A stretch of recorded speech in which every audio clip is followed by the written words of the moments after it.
bicara soal ilmu analogia, tapi kan dia tidak ngomong apa-apa tentang hal itu.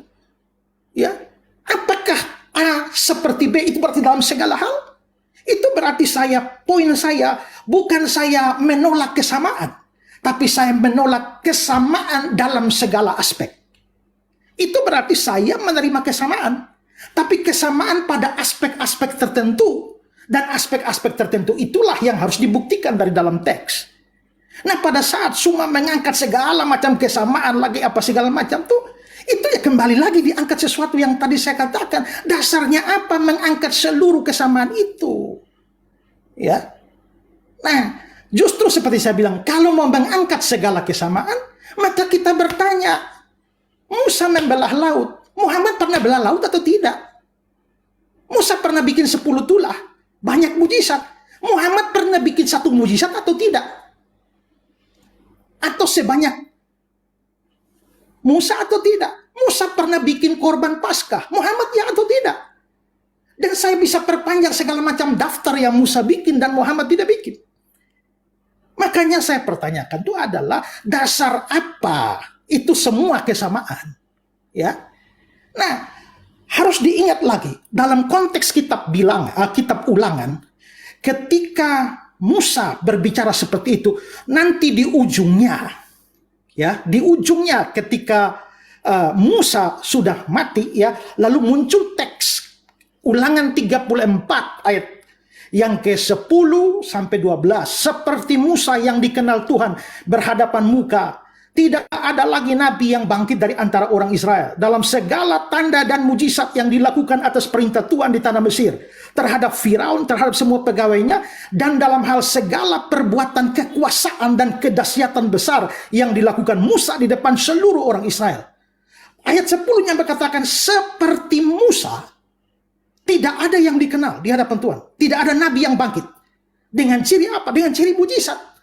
Jadi salah satu ciri, justru saya membuktikan dari dalam teks bahwa salah satu kesamaan seperti Musa, menurut Ulangan 34 ayat 10 itu adalah tanda-tanda dan mujizat. Maka pertanyaannya, Muhammad bikin mujizat apa? Ya. Lalu kalau kita juga melihat lagi bahwa tadi persoalannya adalah kalau itu Muhammad kan jadi aneh bahwa Nabi itu akan berasal dari saudara-saudaramu. Dan tadi saya kira ada penjelasan yang tidak selesai dari Summa. Itu adalah dia mulai lari ke Abraham, nanti lari ke Ismail, lalu turun bangsa Arab. Memangnya Ismail itu saudaranya Israel? Saudaranya Israel itu, Israel kalau dilihat secara pribadi itu Yakub. Saudaranya Esau, Bani Edom. Kalau Ismail itu terlalu ke atas. Nah, itu namanya exegesis dari orang yang tidak mengerti hermeneutika Alkitab sehingga dipaksakan seperti itu. Ya. Lalu kalau kita bisa melihat juga bahwa Nabi itu, kalau dikatakan tentang Nabi itu, dia berbicara demi nama Yahweh. Di situ kata Tuhan besar, itu YHWH, Yod-He-Waw-He, Yahweh Allah Israel. Tuhannya orang Israel. Lalu setelah itu langsung dibicarakan tentang nabi-nabi palsu. Pertanyaannya adalah bahwa kapan Muhammad pernah berbicara demi nama Yahweh Tuhannya Israel? Tidak ada. Kalau tidak ada, maka justru apa yang dikatakan di sana bahwa berbicara konteksnya nabi palsu, maka justru kalau Muhammad mau dipaksa waktunya. Oke, Pak Isra, sudah selesai. Habis waktunya. Oke, sudah selesai. Oke, baik. Terima kasih semuanya. Kita memberi aplaus masing-masing dari rumah terhadap kedua pendebat. Babak pertama sudah selesai. Kita akan masuk babak yang kedua. Kedua pendebat sudah siap atau masih mau minum dulu? Mau minum silakan. Oke, baik. Kita akan mulai. Pak Isra siap, Pak Suma siap. Oke, kalau tidak ada berarti sudah siap. Oke, 1 menit. Kita masuk. Izin 1 menit. Oke, silakan. Kembalikan dulu ke host untuk meriahkan acara kita dulu. Itu lagi di opening lagi tadi ya. Sekarang opening bagiannya Pak Isra Soru kan 10 menit Bang Inspirasi untuk babak kedua. Betul. Makasih host. Thank you. Oke.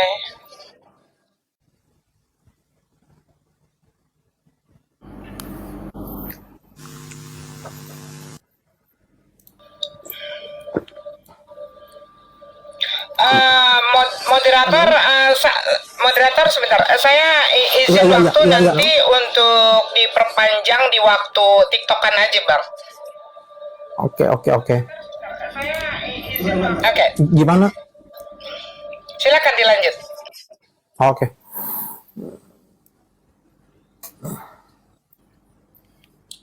Saya sudah mulai ya. Sudah. Oke. Silakan timer siap. Dimulai Pak Esra, siap ya. Dimulai dari sekarang. Oke. Kita melihat ke dalam teks itu, Ulangan 18 ayat 15. Seorang nabi dari tengah-tengahmu, dari antara saudara-saudaramu.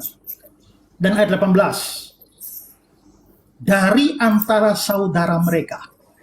Maka identitas nabi ini penting, yaitu dia berasal dari tengah-tengah saudara-saudaramu. Nah, pertanyaannya adalah, apa yang dimaksudkan dengan dari tengah-tengahmu, dari saudara-saudaramu? Nah, di sini konteks itu harus menentukan.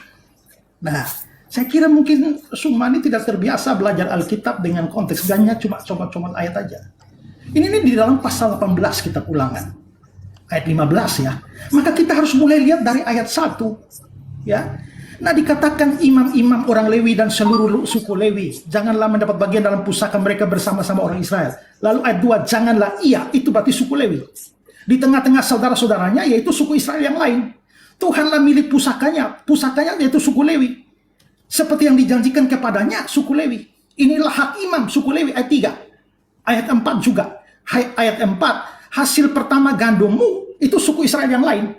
Dari anggurmu, itu suku Israel yang lain. Mu di situ. Minyakmu, terus itu suku Israel yang lain. Itu diberikan kepada suku Lewi. Lalu, ayat yang ke-7, saya lompat. Menyelenggarakan kebaktian demi nama Tuhan Allahnya suku Lewi. Sama seperti semua saudaranya suku Lewi.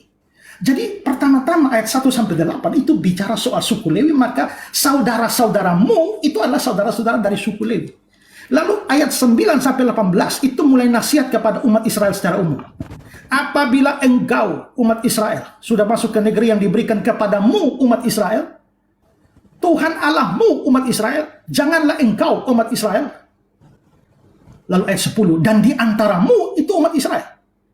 Lalu loncat ke ayat yang ke-12, sebab setiap orang yang melakukan hal itu adalah kekejian dari Tuhan. Dan oleh karena kekejian inilah Tuhan Allahmu umat Israel menghalau mereka dari hadapanmu, itu umat Israel. Lalu ayat 13 itu semuamu di situ dan kau di situ adalah umat Israel. Maka muncullah ayat 15. Seorang nabi dari tengah-tengahmu, itu dari tengah-tengah umat Israel, bukan dari orang Arab.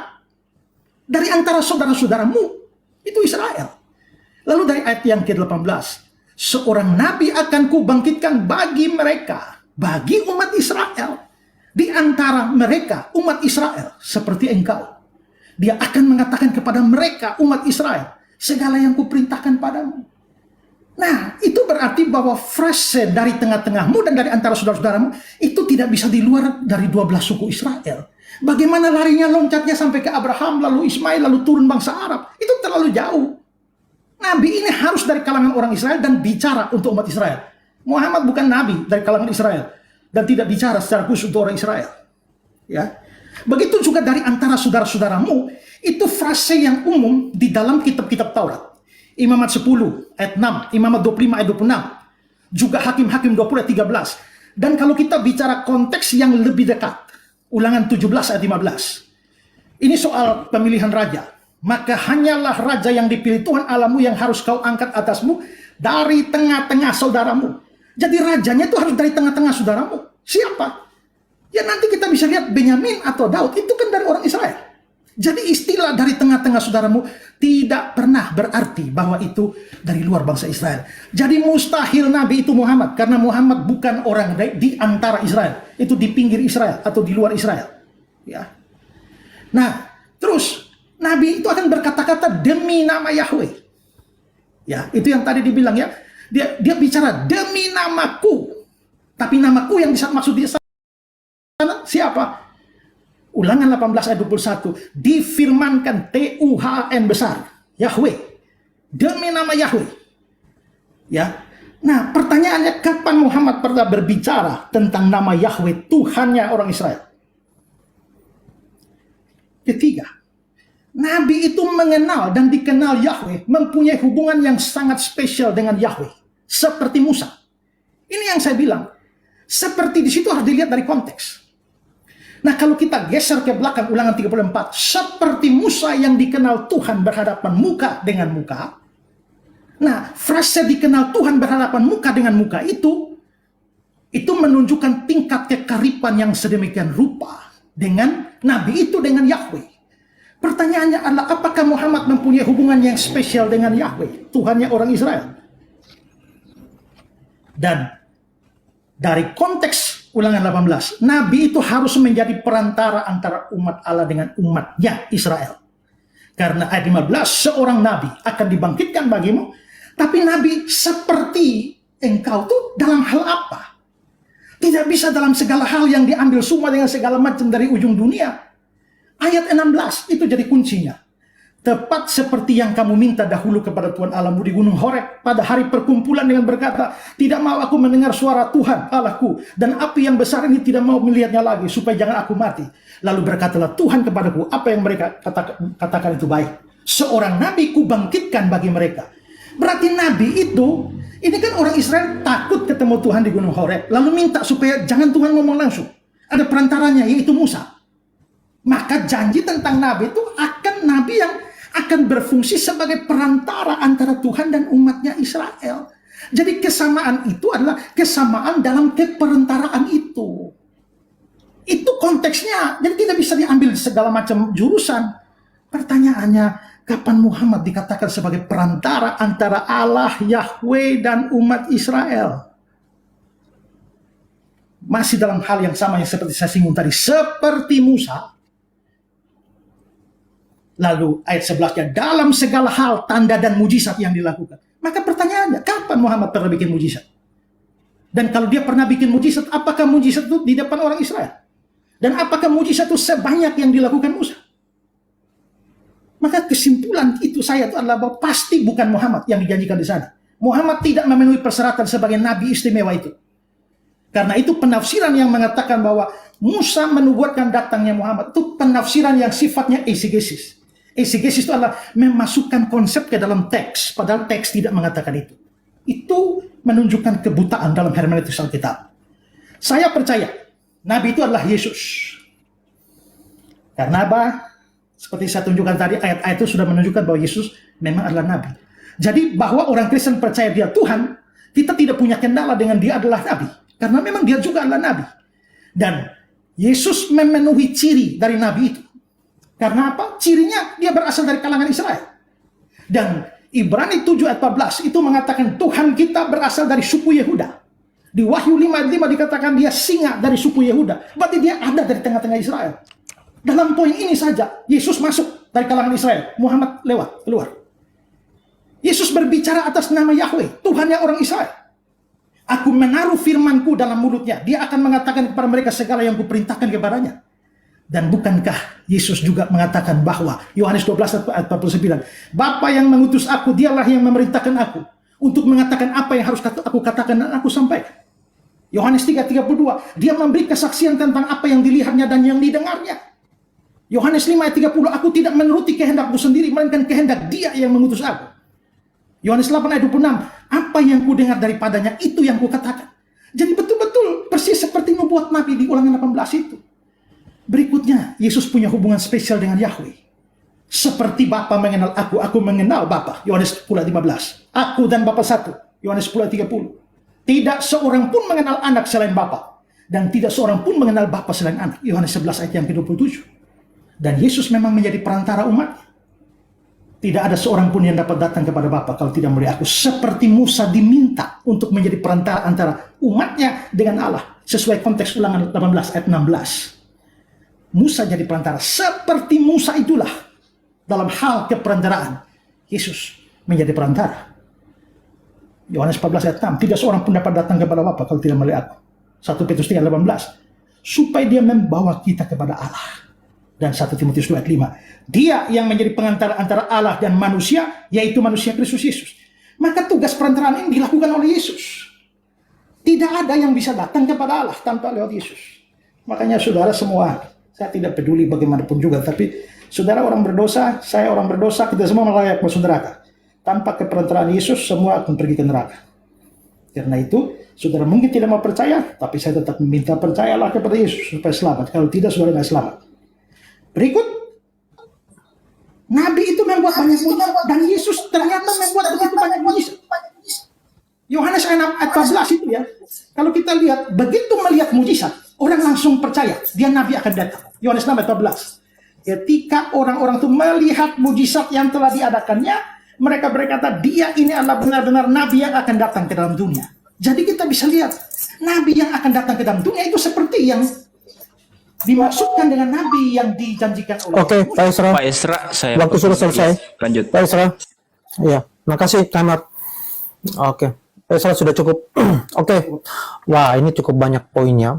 Beta cukup khawatir kalau bisa jadi melebar kemana-mana. Jadi beta akan memperingkasnya begini. Mungkin ada dua hal, dari di samping ada banyak hal yang Pak Isra sampaikan. Pertama adalah argumen Pak Isra terkait di tengah-tengah saudaramu. Yang dimaksud adalah ya saudara-saudara suku Lewi dari suku Israel, bukan suku Arab gitu. Itu menurut Pak Isra, menurut konteks itu, bukan dari suku Arab. Jadi mustahil itu Muhammad, dia harus pada orang dari dalam suku Israel. Menurut Pak Isra itu merujuk pada Yesus gitu. Kemudian ya raja-raja di tengah saudaramu itu harus dari orang Israel, dan Nabi yang datang itu harus bicara atas nama Yahweh gitu. Apakah Nabi Muhammad bicara atas nama Yahweh itu dipertanyakan. Apakah Muhammad juga mempunyai hubungan dekat dengan Yahweh gitu. Kemudian Nabi yang datang itu dikatakan sebagai perantara Yahweh gitu, ya, seperti Musa. Nah, Yesus katanya demikian. Apakah Muhammad demikian? Itu juga dipertanyakan. Nah, kemudian Pak Isra juga mengatakan Nabi yang datang itu harus membuat mujizat gitu. Musa membuat banyak mujizat, Yesus membuat banyak mujizat, dan menurut konteksnya Pak Isra, mujizat itu ya harus dilakukan di tengah-tengah orang Israel. Nah, ini pertanyaannya juga menjadi, apakah Muhammad melakukan mujizat juga? Apakah sebanyak yang Musa maupun Yesus sampaikan di tengah-tengah orang Israel juga? Nah, ini yang perlu ditanggapi oleh Pak Suma. Kita kasih poinnya begini. Yang pertama ya, Pak Suma juga membuat kesamaan-kesamaan tertentu. Kemudian sekarang Pak Isra juga membuat kesamaan-kesamaan tertentu. Nah, ini yang harus ditanggapi Pak Suma adalah, apakah kesamaan-kesamaan ini suatu yang relevan, suatu yang kontekstual dengan ayat tersebut, atau tidak? Atau kalau tidak, itu kenapa? Kalau itu merujuk pada Muhammad, kenapa juga demikian? Kalau menolak poin-poinnya PSA juga, itu juga kenapa demikian? Itu perlu dielaborasi. Jangan bicara hal lainnya. Mohon beta mungkin di babak kedua harus lebih ketat lagi. Jadi on point, harus sesuai dengan poin-poinnya. Baik, Pak Suma, kalau sudah siap 5 menit, sudah siap ya Pak Suma ya? Oh, maaf Pak Suma, sebelumnya saya mau tanya dulu Pak Suma, mungkin ada dari pernyataan pembukanya Pak Isra yang mungkin Pak Suma kurang paham, baik itu terkait istilah atau apapun, supaya Pak Isra harus klarifikasi dulu. Nah, ini waktu tidak jalan. Moderator, yang saya lihat silakan, justru silakan. Pak Isra Suruh ini yang tidak paham materi. Itu aja dari saya. Oh begitu saja. Iya, Oh ya. iya, beliau Saya yang pikir ada mau klarifikasi apa? Oke. Enggak. Oke. Pak Pendeta Isra ini yang enggak paham ya. Jadi Oke, gini. oke, baik. Oke. Jadi Oke, 5 kalau- menit, 5 menit dimulai dari sekarang. Ya, jadi gini, Saudara Esra, Anda itu terlalu muluk-muluk menyampaikan tentang Yesus. Tapi endingnya Yesus itu Tuhan, Musa bukan Tuhan. Yesus tidak diterima oleh Bani Israel, Musa diterima. Yesus mau kemana dia pergi? Nabi ini untuk Bani Israel. Rasulullah Muhammad sallallahu alaihi wasallam diterangkan dalam Al-Quran, ya ahlal kitab, wahai Bani Israel, ahli kitab, bukan bahlul kitab, tapi ahli kitab. Qad ja'akum rasuluna yubayyinu lakum katsiran mimma kuntum tukhfuna minal kitabi wa ya'funa an katsir. Jadi Rasulullah Muhammad sallallahu alaihi wasallam diperintahkan oleh Tuhannya Abraham, Ishak dan Yakub datang untuk menyeru Bani Israel. Jadi yang dibihilla manita maridwanahu subulan salam. Baginda Rasulullah Muhammad SAW adalah satu-satunya jalan keselamatan bagi Bani Israel menuju kepada Tuhan yang datang kepada Nabi Ibrahim. Ingat saudara Esra, orang-orang Yahudi, saudara-saudara kami Bani Ishak tidak pernah memanggil Tuhan mereka dengan panggilan Yahweh. Yahweh itu dewa, Bung. Itu yang Anda harus pelajari. Lalu kemudian, tolong di mute. Ya, tolong di mute. Jadi ketika berbicara mengenai di tengah-tengah saudara-saudaramu, Bung, Yesus nggak bisa sampai ke sana, Bung. Kalau saudara yang Anda maksud di sini adalah Bani Israel, dalam hal ini Lewi atau dari Benyamin atau dari siapapun dari Bani Yakub, keliru ente, Bung. Kenapa? Yesus tak bisa manjat tembok. Kok bisa kayak gitu, Bang? Yes, karena di dalam Ulangan 34 nomor 10 diterangkan, seperti Musa yang dikenal Tuhan dengan berhadapan muka, tidak ada lagi nabi yang bangkit di antara orang Israel. Yesus nangis dong. Yesus tidak bisa, karena Tuhan sudah menuliskan kemudian menjadikan sebuah pernyataan yang sangat jelas dalam kitabnya orang Yahudi. Ulangan 34 nomor 10, sebelum Yesus itu dilahirkan di atas muka bumi, Tuhan sudah mengatakan tidak akan ada lagi nabi yang sama seperti Musa dari Bani Israel. Yesus kemana dong? Yesus kemana dong? Jadi saudara-saudara yang dimaksud di situ adalah saudara dari Bani Israel. Saudara dari Bani Israel itu adalah Bani Ismail. Makanya Yesus mengatakan di dalam kitab saudara, Yesus nih yang berkata, bukan saya. Apa kata Yesus? Belum pernahkah engkau berkata, membaca dalam sebuah kitab, batu yang dibuang oleh tukang bangunan telah menjadi batu penjuru? Hal itu dari pihak Tuhan terjadi, suatu perbuatan ajaib di mata kita. Sebab itu aku berkata kepadamu bahwa kerajaan Elohim akan diambil daripadamu Israel, dan akan diberikan kepada suatu bangsa yang akan menghasilkan buah kerajaan itu. Sekarang siapa yang menggenapi nubuatan kerajaan yang datang kepada Bani Israel yang diterangkan oleh Tuhan kepada Bani Israel ini? Diambil. Bangsa Amerika nggak mungkin, bangsa Cina nggak mungkin, bangsa Indonesia nggak mungkin, bangsa Belanda nggak mungkin. Itu hanya diberikan kepada bangsa Arab, bangsa keturunan dari Nabi Ismail. Catat itu, Bung. Yesus tidak akan pernah bisa lolos. Ulangan 34 nomor 10. Saya bacakan lagi pelan-pelan. Seperti Musa yang dikenal Tuhan dengan berhadapan muka, tidak ada lagi nabi yang bangkit di antara orang Israel. Tidak ada lagi. Tidak, dalam bahasa Ibrani kan Anda tahu sendiri, tidak ada lagi berarti berulang diri Tuhan mengatakan Yesus tidak bisa duduk di situ. Karena tidak ada lagi nabi yang sama seperti Musa. Berarti Ulangan 18 nomor 18 harus nabi yang ada di luar Nabi Musa, Bani Israel, atau jangan-jangan nabi ini adalah nabi yang benar-benar hidup di antara Nabi Musa dengan kemudian sebelum Yesus, benar-benar dari tengah-tengah Bani Israel, tapi bukan Yesus. Mungkin dia Yosua bin Nun, bisa jadi. Mungkin dia adalah Hezekia, bisa jadi. Mungkin juga dia adalah orang yang sama seperti Musa tapi tidak tercatat di dalam kitab kalian. Karena kenapa? Kalau Yesus tak bisa dia seperti Musa yang dikenal Tuhan dengan berhadapan muka, tidak ada lagi nabi yang bangkit di antara orang Israel. Berarti demikian bukan Yesus. Siapa dia? Entah siapa. Kalau itu bukan Rasulullah Muhammad SAW juga tidak apa. Tapi yang pasti, apa yang saya uraikan, bahwa Rasulullah Muhammad SAW dengan mukjizatnya kemudian dia mampu menundukkan kemudian Jazirah Arab. Yesus tidak bisa. Nah, ini yang perlu saudara paham. Demikian. Moderator, tolong dijelaskan ulang. Tolong dijelaskan ulang regulasi pertama tadi itu 10 menit dengan 5 menit biar viewers di bawah dapat edukasi. Terima kasih. Oh iya, maaf. Untuk teman-teman, itu 10 menit itu di pernyataan pembuka, tapi di bagian sanggahan saling balas itu 5 menit saja. Gitu. Makasih sudah diingatkan. Oke. Itu poinnya Pak Suma. Beta catat ada 3 Pak Esra. Mungkin yang pertama, Pak Isra terkait dengan saudara-saudara itu, yang Pak Isra sampaikan itu menurut Pak Suma bukan demikian. Tapi yang saudara Bani Israel itu adalah Bani Ismail. Itu menurut Pak Suma.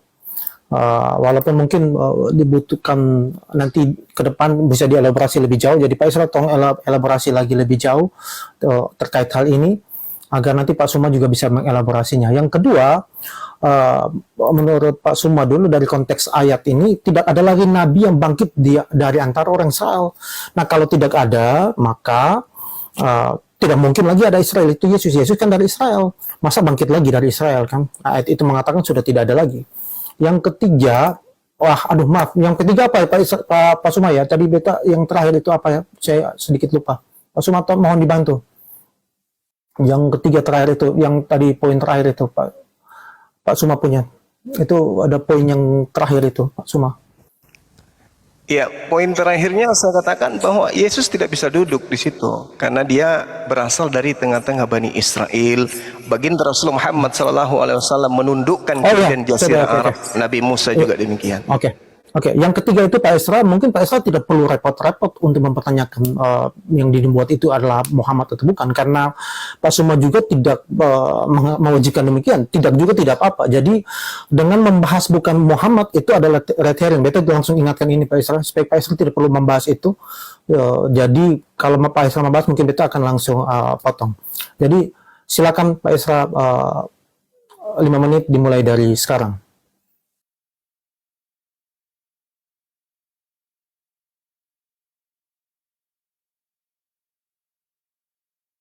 Itu di mute itu, mute itu tolong dibuka mute mic-nya dulu.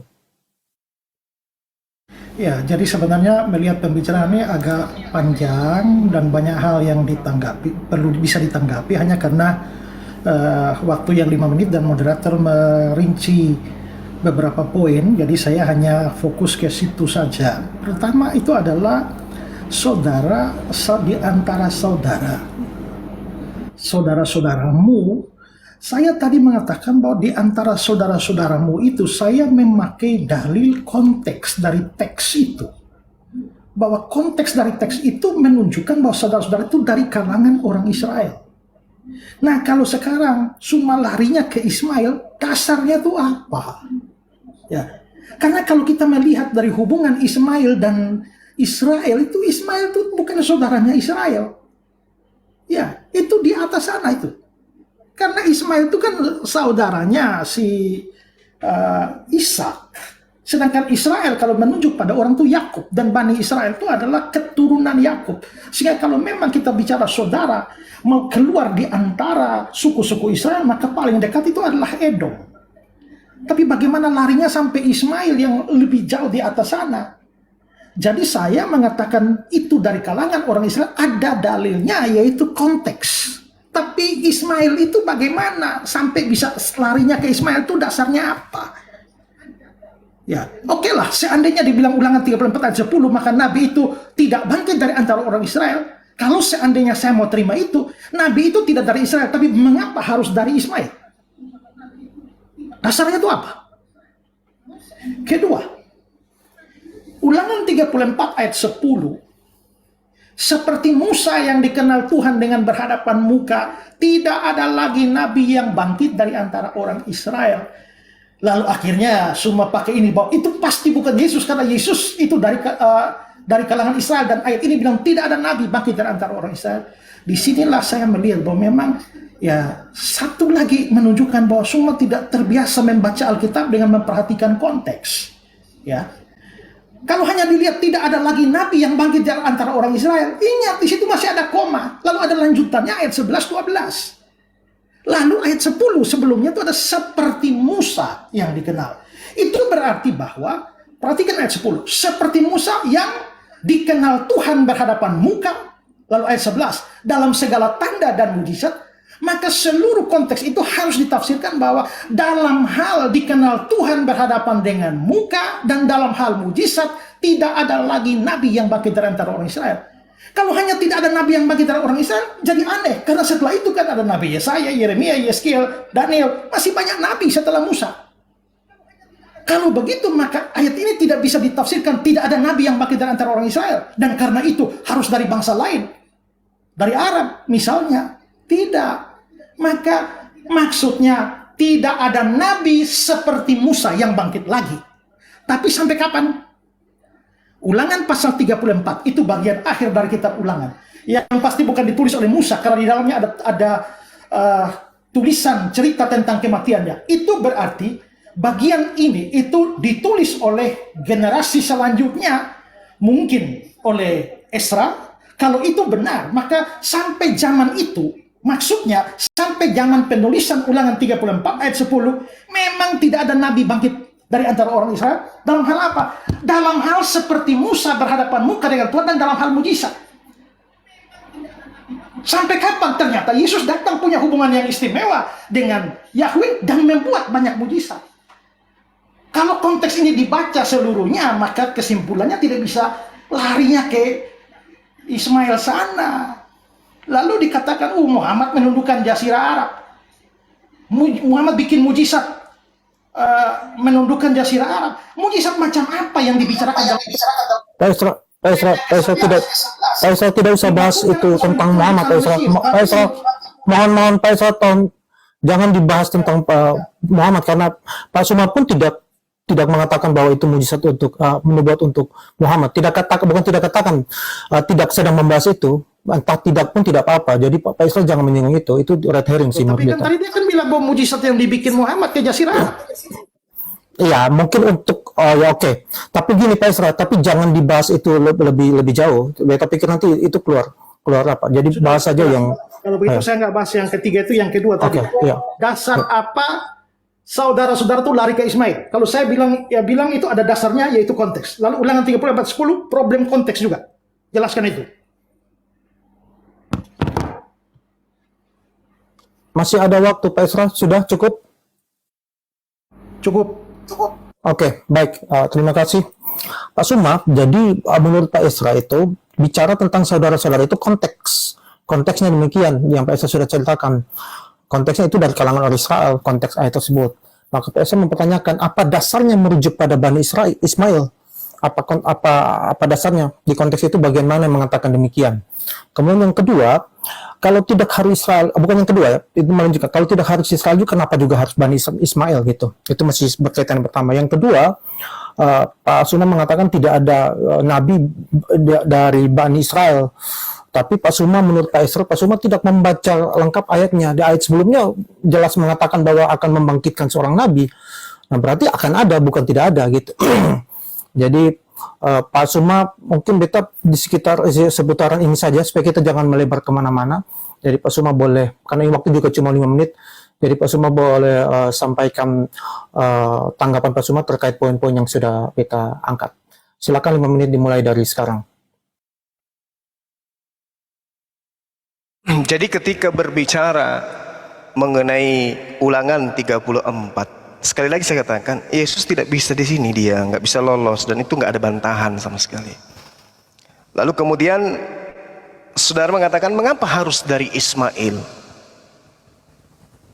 Karena hanya dari kalangan Ismail kemudian ada sebuah kitab yang isinya semuanya firman Tuhan yang keluar dari mulut seorang nabi, yaitu Nabi Muhammad sallallahu alaihi wasallam.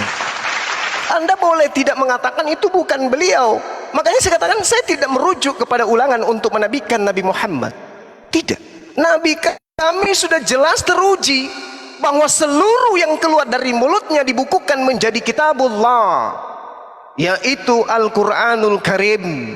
Mulai dari ayat pertama sampai ayat terakhir, semua adalah firman yang ditaruh di mulut baginda Rasulullah Muhammad sallallahu alaihi wasallam. Sekarang kalau Yesus, mana firman yang ditaruh di mulutnya? Ada? Mana? Apa? Di mana? Firman itu yang terkumpul di mulut Yesus itu mana? Tak ada.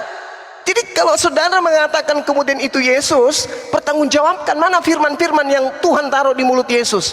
Tunjukkan ke saya sekarang. Ada? Tidak ada. Kalau Nabi Musa kemudian menerima firman dari Tuhannya, lantas hari ini kemudian Anda mengatakan Ulangan 34 ini bukan dituliskan oleh Nabi Musa, berarti Al-Quran lebih benar. Berarti firman Tuhan yang ditaruh di mulut baginda Rasul Muhammad SAW yang mengatakan bahwa ahli kitab telah mencampur adukkan firman Tuhan dengan yang bukan firman Tuhan. Dan saudara Esra sudah mengakui Ulangan 34 bukan dituliskan atau bukan wahyu yang datang kepada Nabi Musa alaihissalam. Terjawab itu. Kemudian kenapa harus Nabi Ismail? Karena Nabi Ismail juga dijanjikan oleh Allah bahwa dalam keturunannya akan datang kemudian raja-raja, di mana Nabi Musa menjelaskan kemudian bahwasanya Nabi yang sama seperti Musa ini mengawali pernyataan firman-Nya dengan nama Allah. Kemudian saudara Esra mengatakan, apa hubungannya? Tuhannya Bani Israel, Rabbus samawati wal ard. Tuhannya Nabi Muhammad SAW, Rabbus samawati wal ard. Hanya ada satu Tuhan. Makanya orang Yahudi hari ini kalau menerjemahkan kemudian kitab Torahnya mereka ke dalam bahasa Arab, Tuhan Hasem mereka terjemahkan dengan kata Allah. Itu yang perlu Anda catat. Karena di dalam Kejadian 17:8, wahai Abraham, aku akan mengangkat sebuah perjanjian kekal untukmu, untuk anak-anakmu, untuk keturunanmu secara turun-temurun, bahwa aku akan menjadi Tuhan mereka, Tuhan dari Nabi Ismail, Tuhan dari Nabi Ishak, keturunannya secara turun-temurun. Jadi jangan Anda mengatakan Tuhan lain. Justru Kristen ini yang Tuhan lain, yaitu Yesus. Jadi ketika Anda berbicara kemudian tentang kenapa harus Nabi Ismail, karena hanya dari keturunan Nabi Ismail lah kemudian suara Tuhannya Abraham, Ishak dan Yakub itu berkumandang ke seluruh penjuru bumi. Di dalam Kejadian 49 nomor 10, tongkat kerajaan dan pemerintahan tidak akan berpindah dari Yehuda sebelum dia yang berhak itu datang. Dia ini siapa? Dia ini siapa? Yang menaklukkan hukum-hukum kepada bangsa-bangsa. Siapa yang menaklukkan hukum-hukum kepada bangsa-bangsa? Orang Yahudi? Tak mungkin. Adakah Yesus menaklukkan hukum kepada bangsa-bangsa? Tak mungkin. Adakah Yesus menaklukkan hukum kepada orang Roma? Tidak. Adakah Yesus kemudian kepada orang Belanda? Tidak. Tapi baginda Rasulullah Muhammad sallallahu alaihi wasallam jelas dia diutus oleh Allah, wa ma arsalnaka illa rahmatan lil alamin. Rasulullah Muhammad sallallahu alaihi wasallam diutus, wa ma arsalnaka illa kaffatan linnas basyira wan nadhira walakinna aktsaran nasi la ya'lamun. Kami utus engkau wahai Nabi Muhammad tiada melainkan kepada seluruh umat manusia sebagai pembawa kabar gembira dan sebagai pembawa peringatan, meskipun kebanyakan manusia tidak mengetahui. Jadi Rasulullah diutus untuk menaklukkan hukum-hukum kepada seluruh umat manusia. Yesus, tunjukkan dalilnya, aku diutus kepada seluruh umat manusia. Tidak akan tulis di dalam Kejadian 49:10 dan Yesaya 60. Di situ jelas bahwa dari keturunan Khedar, keturunan Nebayot akan menaklukkan hukum-hukum kepada seluruh bangsa-bangsa. Yesus, aku diutus hanya kepada domba yang sesat dari umat Israel. Iya, baik. Silakan. Baik.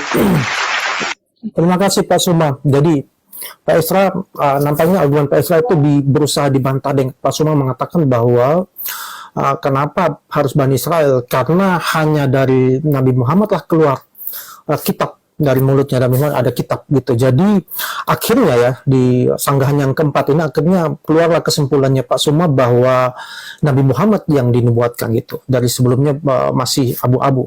Jadi saya pikir ini sudah menjadi relevan kalau misalnya Pak Esra mau langsung membantah kalau itu adalah bukan pada Nabi Muhammad gitu. Kemudian yaitu firmannya, mana firman yang ditaruh di mulut Yesus menurut Pak Suma. Jadi Pak Esra perlu menjawab ini gitu. Jadi konteks yang Pak Esra minta itu, konteks ayat terkait ulang itu, nampaknya Pak Suma itu mendasarinya pada konteks Al-Quran. Jadi bukan soal dari ayat ulangan itu. Kira-kira demikian. Baik, silakan Pak Esra 5 menit dimulai dari sekarang.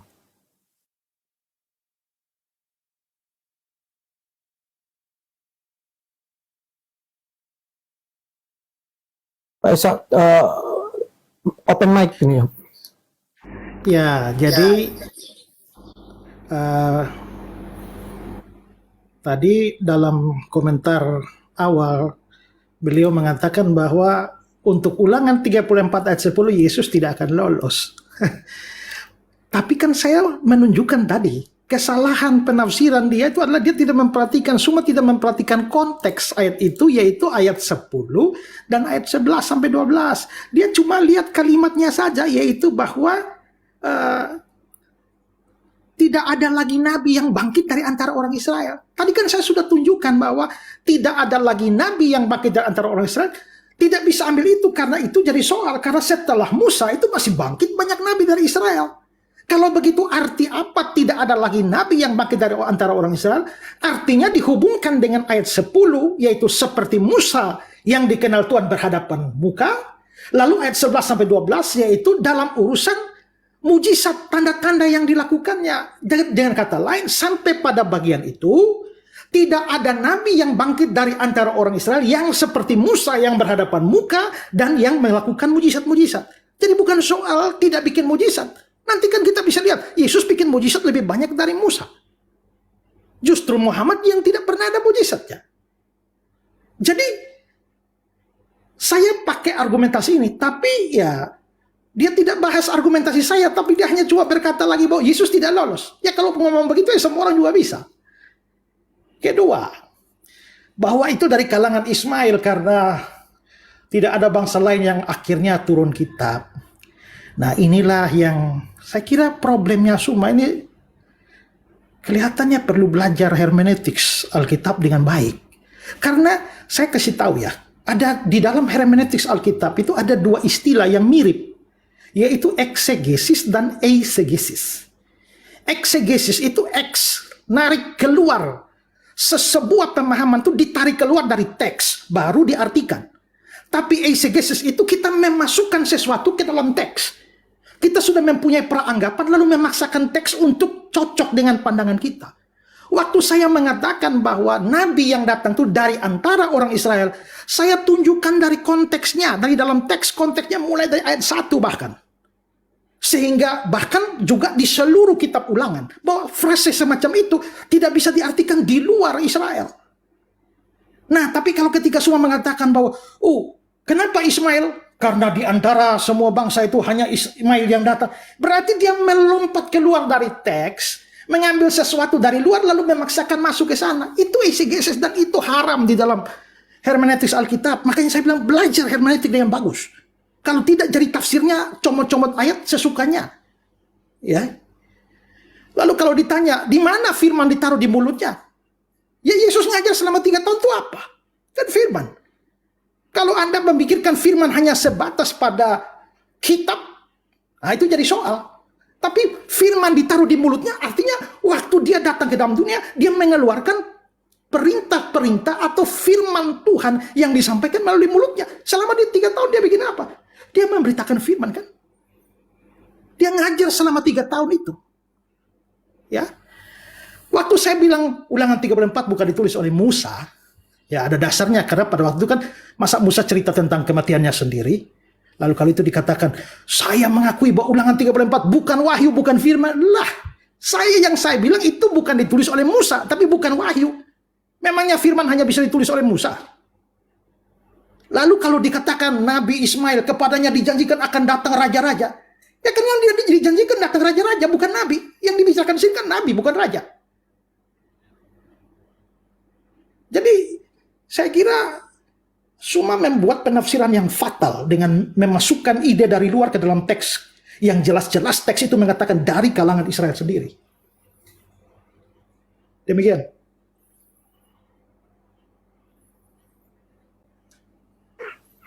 Oke, baik. Masih ada 30 detik, tapi Pak Isra sudah selesai. Baik, beta lebih mengerucut lagi, karena sini tersisa 3 kali lagi. 3 kali tanggapan antara Pak Isra dan Pak Suma. Jadi, beta sampaikan untuk Pak Suma lebih kerucut lagi. Menurut Pak Isra itu, Pak Suma tidak memperhatikan ayat. Karena di ayat itu bukan hanya bicara tidak ada nabi yang bangkit lagi di antara orang Israel itu. Di ayat sebelumnya, di ayat 11-12 itu juga mengatakan bahwa tetap ada nabi yang bangkit.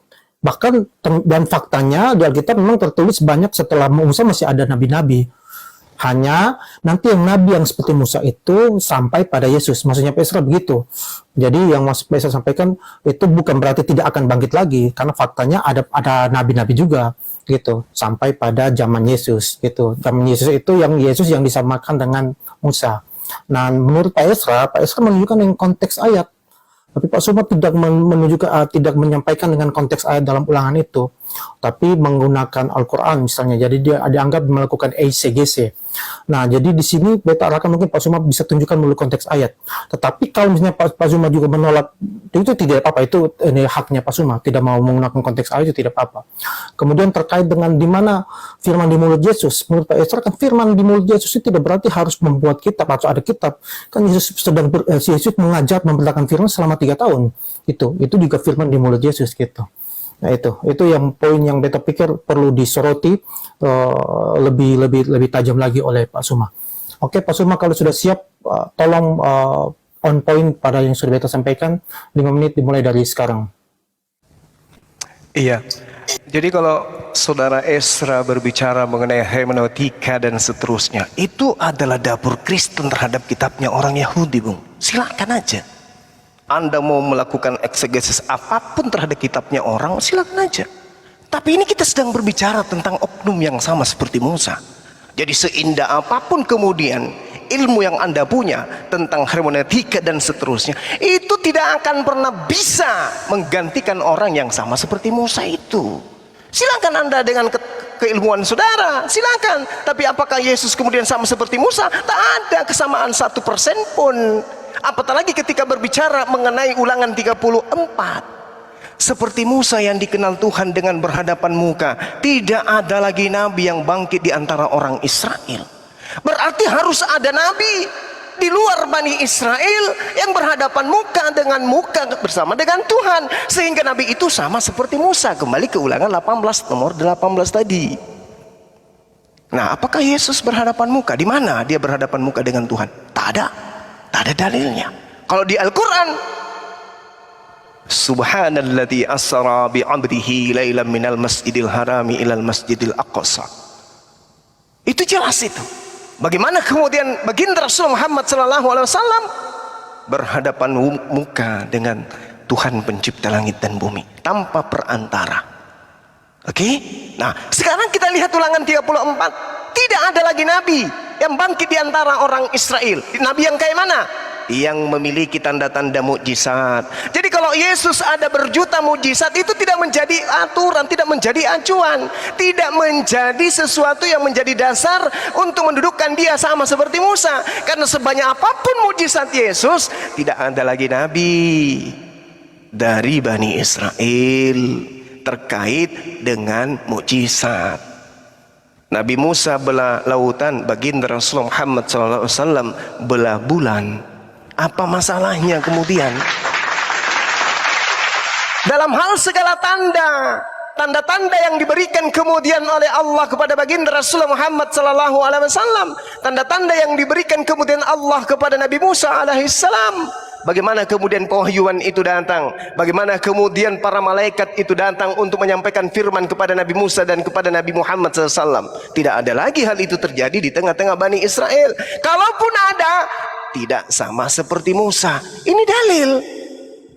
Jadi kalau Anda mengatakan dalil ini kemudian menceritakan masih banyak nabi-nabi, tapi yang sama seperti Musa, berdasarkan dalil ini tidak ada lagi yang dilakukan atas perintah Tuhan di tanah Mesir terhadap Fir'aun. Nah, hal-hal yang terjadi sama seperti Musa inilah, tentang mujizat, tentang tanda-tanda, kemudian kebangkitan di antara orang-orang yang ada di tengah kaumnya tersebut, kemudian pembebasan dari tanah Mesir terhadap penindasan Fir'aun, terhadap orang-orang yang kemudian ingin melakukan kekuasaan dan penindasan kepada umat yang datang kepada Nabi Musa. Itu harus sama dilakukan oleh Nabi yang sama seperti Nabi Musa. Yesus ada enggak? Tak ada. Anda mau mendudukkan Yesus ini di mana? Sementara di dalam kitabnya orang Yahudi diterangkan dengan sangat jelas, wanitan sefer aser luyada sefer lomar kira nah se fa'amar lo yadati sefer. Di situ dikatakan apabila kitab itu diberikan kepada seorang yang tidak dapat membaca dengan mengatakan baca ikra, Maka dia akan mengatakan, lo ya dati sefer, aku tidak dapat membaca. Ini siapa? Ini firman Tuhan yang datang kepada Nabi yang sama seperti Nabi Musa. Kenapa? Karena kitab itu kitab termaterai. Oleh karena kitab itu termaterai, maka semua yang ada di dalam isi sebuah kitab ini harus berasal dari firman Tuhan yang ditaruh pada Nabi, yang mulut Nabi yang sama seperti Nabi Musa. Nah sekarang mana firman itu? Oh, dia mengajar 3 tahun. Musa mengajar Torah berapa tahun? 3 tahun? Oh tidak. Musa menerima hukum Taurat dengan ketetapan dan hukum-hukum yang ada di dalamnya itu berangsur-angsur, bertahap-tahap, sama seperti Al-Quran yang datang kepada baginda Rasul Muhammad SAW.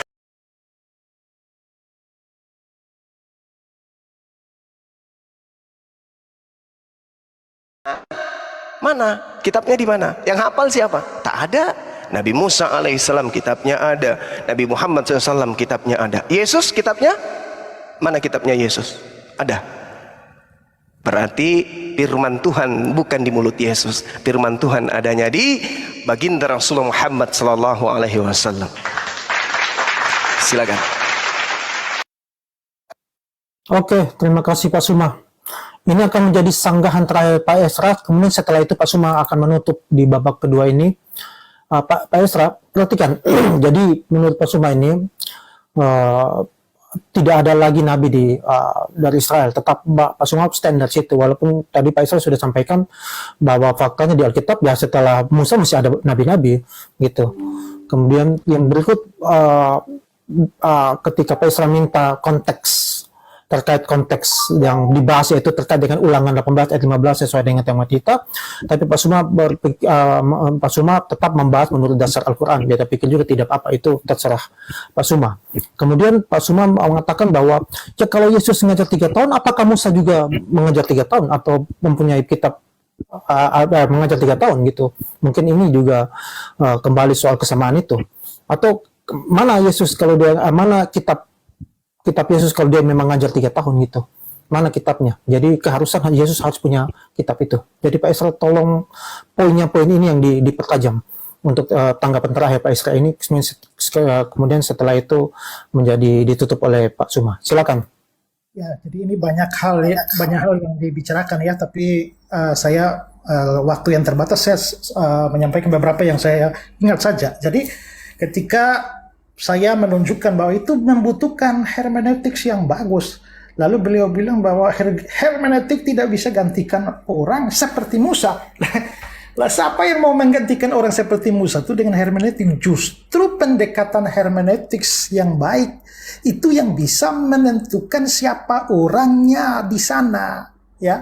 Nah, makanya justru pendekatan hermeneutika yang saya bangun, yaitu bahwa satu ayat itu tak boleh dilepaskan dari konteksnya, maka memastikan bahwa nabi itu harus dari kalangan orang Israel. Itu hermeneutika itu justru membuktikan bahwa nabi seperti Musa harus dari kalangan orang Israel. Bukan hermeneutikanya dibuat untuk menggantikan orang itu yang seperti Musa. Itu tidak memahami apa yang saya maksudkan. Jadi sekali lagi bahwa ya silakanlah, ini sudah mau berakhir. Silakanlah berargumentasi bahwa itu adalah Ismail. Tapi ingat bahwa Anda tak bisa menunjukkan dari dalam teks untuk membenarkan bahwa itu adalah nabi dari luar orang Israel. Dan saya menunjukkan dari teks bahwa nabi itu dari kalangan orang Israel. Kalau dikatakan bahwa Yesus tidak memiliki kesamaan sama sekali, 1% juga tidak ada. Lah tadi kan saya sudah sampaikan sejumlah hal itu. Ya, walaupun mungkin kita tidak sempat memperdebatkan itu, tapi kan sudah saya katakan itu. Lalu kalau dikatakan bahwa Ulangan 34 itu, ya lagi persoalannya sama, harus nabi dari luar Israel. Tapi kan kita bisa lihat bahwa konteksnya di Ulangan pasal 18 itu, seorang nabi seperti aku akan datang. Lalu Ulangan 34 ayat 10 bahwa tidak ada lagi nabi yang datang, konteksnya itu di ayat 10 dan ayat 11, 12, itu berarti bahwa tidak boleh diartikan bahwa menganulir nabi dari luar Israel, menganulir nabi dari dalam Israel, dan berarti nabinya harus dari luar Israel. Lalu soal firman di mulut ya. Tadi saya sudah tunjukkan firman itu di mulut dia itu waktu dia 3 tahun itu dia mengajar. Lalu ditanya mana kitabnya? Lah, teks teks itu tidak bilang soal kitab kok, soal firman di mulutnya. Jadi dia menyampaikan firman. Firman yang disampaikan ditulis oleh para penulis Alkitab. Tapi kan tidak ada keharusan dalam teks itu bahwa firman ada di dalam mulutnya, berarti dia sendiri harus menulis sebuah kitab kan? Keharusan dari mana? Siapa Suma yang harus mengharuskan bahwa Yesus harus punya kitab? Padahal teks itu tidak mengatakan harus punya kitab. Ya.